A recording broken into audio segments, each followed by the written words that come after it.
A factory that designs horses, another that makes wigs with real hair, or another that invites you to have a drink in the middle of a ton of waste. Here are the most unusual factories in the world.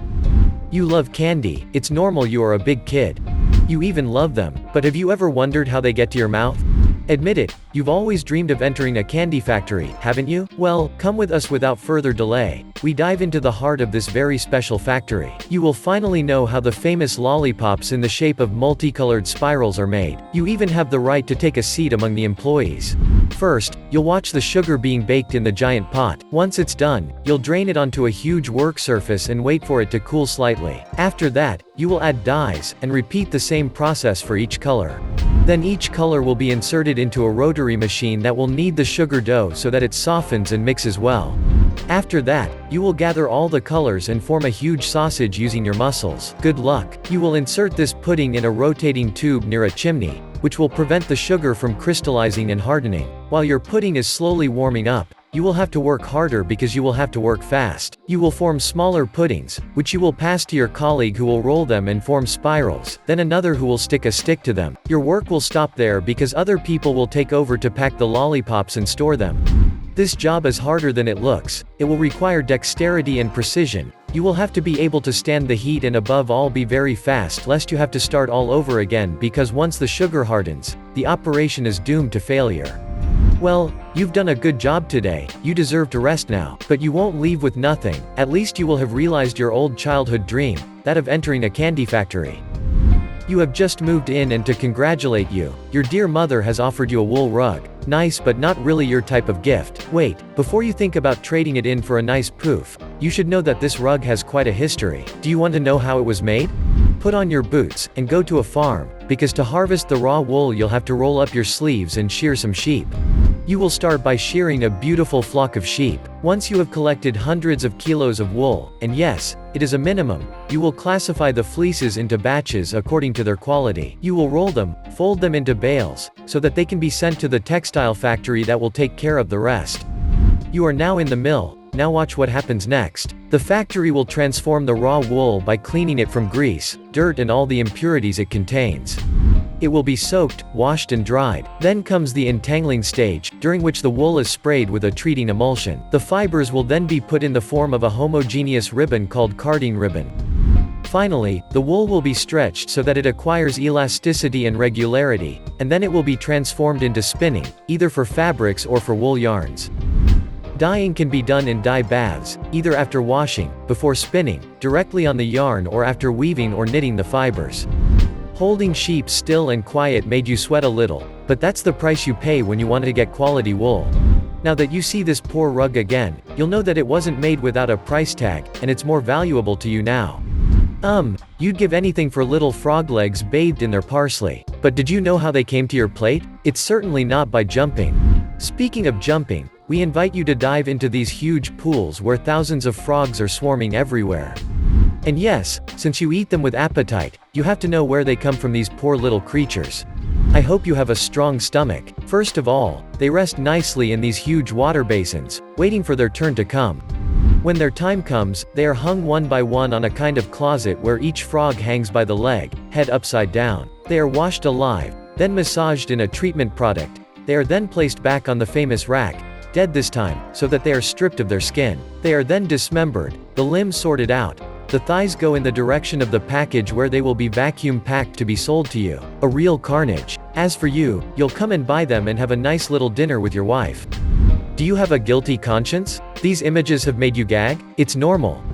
If I'm not mistaken, after having seen all this, I imagine that now you'd rather have a vegetarian pizza for dinner, and that's not bad either. Imagine you are a hairdresser. You have your own salon and you have been working there for years, but you want to emancipate yourself professionally and specialize in the manufacture of wigs. But before you embark on this crazy adventure, I invite you to spend a day in this particular factory based in Russia. Here, wigs are made with real hair collected from all over the country. Men and women sell their hair and the factory buys them by the kilo. They are sorted, washed, combed, treated against lice and other bugs. Then once dried, they are dyed to give them a new shiny color. They are combed again to give them silkiness, and finally they are arranged by strands to make extensions that will be sold at a price of 250 to 400 euros. Very lucrative indeed. But if you want to get into this business, you will need to have a hard heart for several reasons. The first is that most women and men only sell their hair for financial reasons or for illness. So you will have to make money on the backs of poor unfortunate people. The second reason is that this work is, how can I put this, not very appealing, unless you have people working with you, and you are only concerned with harvesting the fruits of their labor. Otherwise, you can always do beautiful cuts and hairstyles in your salon, which is in itself a much more honorable profession in our opinion. So now you have two choices: enough money and an honorable profession, or a lot of money and a somewhat incongruous profession.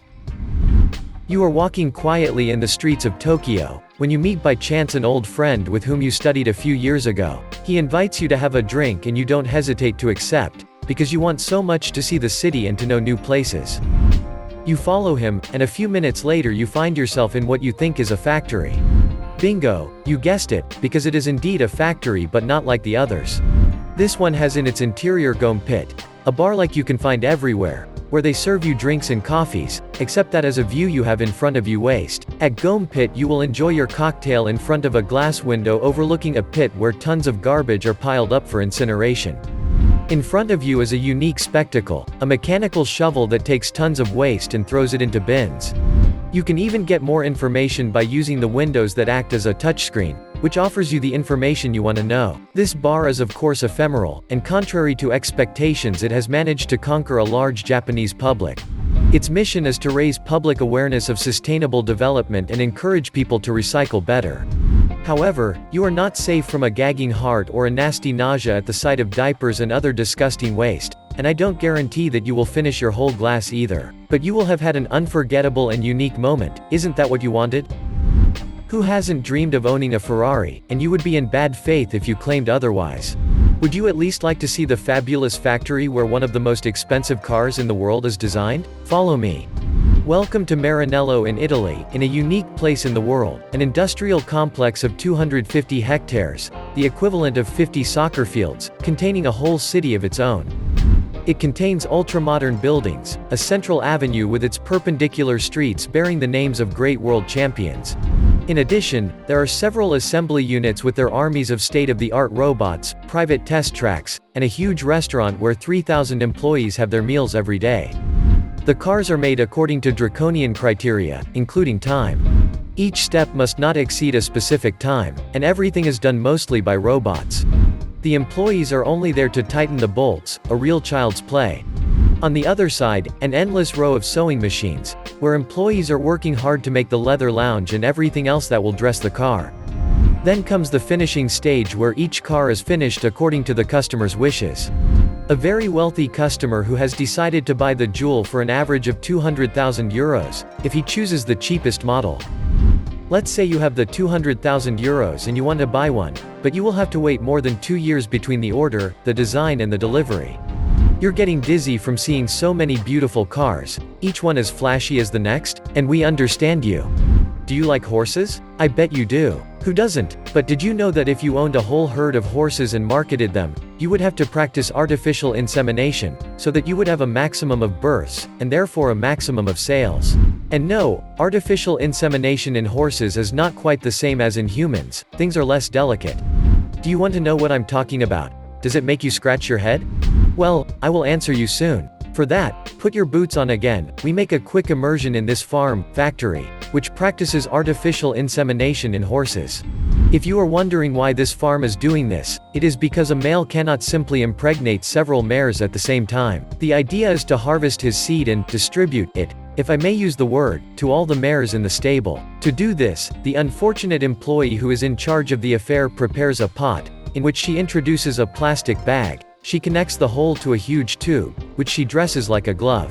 Then she makes the horse mate with a mock-up by making it believe it is a mare, after which she collects its sperm in the famous tube. The employee will then analyze the quality of the semen and insert it into several syringes, connected to long thin tubes. Then comes the most delicate step, the one where she has to insert her whole arm into the rectum of the mare in order to deposit the semen, a different job from the office indeed. She needs a lot of courage, because in addition to the fact that it is an operation as unpleasant for the beast as for the mare, the employee takes a big risk to take a kick in the face. I imagine that these images have disturbed you a little. It is normal because it is not every day that you have the opportunity to see such operations.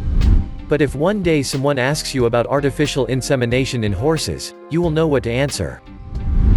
So what do you think of these unusual plants? Tell us what you think in the comments. And if you like this video, don't forget to give us a like, subscribe to the channel and activate the bell to receive all the notifications and not miss any of our upcoming content.